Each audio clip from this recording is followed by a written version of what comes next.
Astaghfirullah alazim, astaghfirullah alazim, astaghfirullah alazim. Maganar da zan jin ga yayi ba da gaskiya. Allahumma salli ala sayyidina Muhammad wa rafi'i darajatul wadudu. Kashi ummati Muhammad kuma billahi sallallahu alaihi wasallam. Kuma gaskiya ne. Lokacin da muka yi ciki lokacin gona ne. Noma da ƙarfi. A kazalika muna noma. Muna da eka 4. Shekaran jiya muka gama. Duk da ruwan saman da ake yanzu ina mura. Na yi yara mu tafi gida sun ce ba su je sai mun gaba. To ni ne a gaba ni ce to mu je. Ina ji da yarinta. Kai yara suna da ƙarfi.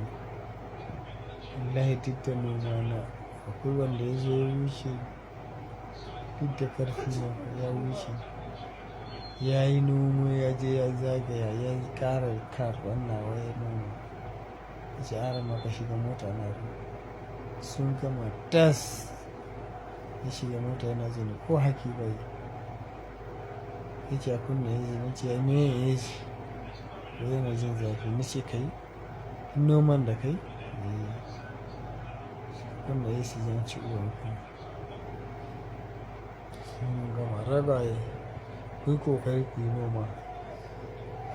Noman da muka yi dawa, masara, gyada, wake, hatsi, shinkafa, kankana, gulli, barkono, kuka. Wannan duka ya ce zai yi kyau. Alhamdulillah. Tafarnuwa, dankali, rogo, duka. Alhamdulillah wa shukura. Mai gida idan mutum ya ce ma ba na son ka, kai maka ce ba ka son shi. Mai gida idan mutum kuna tare, yana tare da wani aboyi suna waya. Aboyi suna waya. Dan Allah dan annabi ka rabu da ita. Duk yanda ka yi ba za su daina waya. Yawa? Na biyu kana tare da mutum lafiya. Ta gudu ta je wani wuri wanda za ta fahimci mutum suna waya ko kuma suna haɗuwa. Kai mai amfani ka ba gawa ne kai ba. Mai gida karka da ka zama gawa a kan namiji. Mai gida ni mama ta da ta dakatar ne. Ba haka ba in ka shiga hanya na. In ka shiga hanya na in na mika ma yasa. A ranar in ba ka kashe kanka ba za ka kashe. Yanda ke. Uwa ta ne ta ɗaga hannu idan ka sake yi. Me yasa? Ni nawa karatu ne gaskiya amma nawa baiwa ne. Haka ne. Baiwa ne. Takardar na tsinta cikin ruwa kasanta ina masinci ne. Ina jara ƙugiya sai na tsinta wani takarda na mutanen da za ka ga kifiya, za ka ga bindiga, za ka ga kunama, za ka ga maciji, za ka ga abubuwa ji a cikin takarda. Na je na shanya ya bushe nake karantawa. Mai gida idan na so yanzu kunama zai cije ka yanzu nan jan nama jila yanzu ko babu zai cije ka. In na so yanzu maciji zai cije ka yanzu. Garin gwal kawai zan zuba da likafani da sunanka yanzu nan.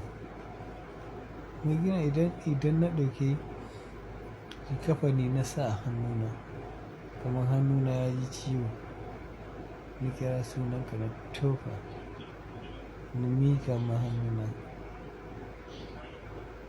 Ba hannuna na mika ma ba sai na haka na warware shi.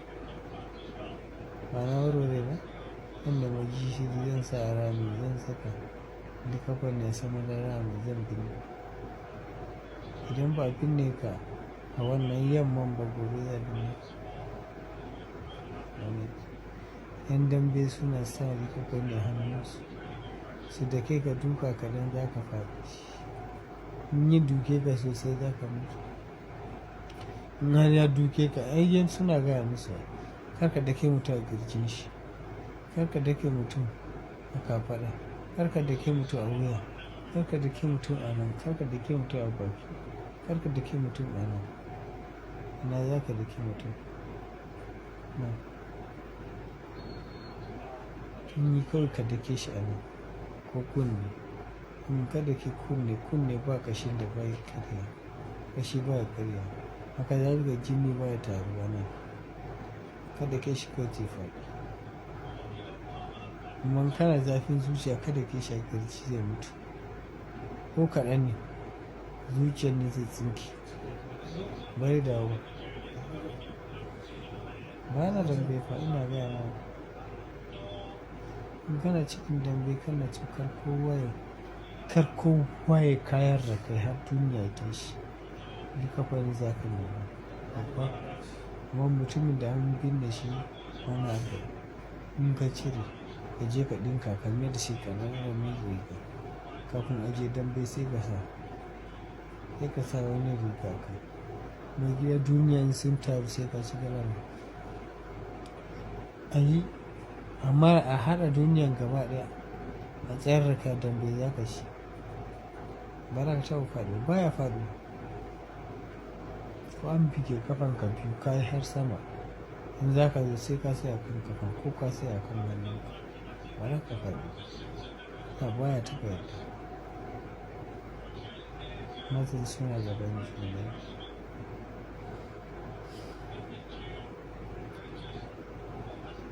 Mai gida idonka in ka ƙona likafan ya ƙonu ya zama toka ka kirɓa shi da mai ka mayar da shi kamar kwalba sai ka yi kulci. Duk wanda ka kalla a rana ka ce ba ni ka ga zai rabu. Likafan idan ka gyara shi mai kyau ka nema kendir ka je gidan wani mai kuɗi ka kunna ya kunna ka tabbatar ya kunna ka buɗe ƙofa ka shiga. Duk abun duniyar da ka ga dama za ka sata ka fita. Kana fita kar ka kashe kendir ka bar zai kashe kanshi. In sun tashi duniya wa lahira ba za ka nufa. Sai sa akwai lokacin da nace mutane ba a yi ɗa namiji wanda zai kama ni. Saboda ka kama ni na fita zan kashe ka dukan babu wanda zai yi numfashi dukan na yi niyya. Amma da na je sun nuna min mutunci. Ka gani sun nuna min mutunci ni sun mayar da ni kamar ƙanin su uwa ɗaya. Gaskiya ina gaishe da Usman. Gaskiya ina gaishe da Usman. Gaishe ina son Usman. Gaskiya ina gaishe da Usman. La ilaha illallah sai kawai ina son Usman ne wallahi. Spillian GTM yan kwana. Usman nake so fiye da duniya da mai lemu. Kai ina son Usman fa kamar uwa ɗaya ne yayi. Dalilin Usman ne na bar magana kwata-kwata. Ba ka da farko ina jin haushin oga. Daga baya oga zai bani hakuri. Wallahi har hawaye ne ya so ya fita. Shi ne uban wurin gaba ɗaya. Miliyoniya ne ma. Ya bani hakuri. Mutumin da ya baka hakuri me za ka mishi? Wanda ya kamata ka yi musu wani abu. Wanda suka kawo ka wurin da baƙin ciki da munafurci. Su ne. In shekara mai gaba shekaran da yake gaba ya same su a duniya ni ba Muhammad ba ne. Na rantsa da girman zatin Allah. Shekara mai zuwa in ya same suna raye ni ba Muhammad ba ne. Idan abu ya taso kar ka sa ruwa bakinka kuma ba abin da zai same ni ne Muhammad wanda kyau. Ba ni da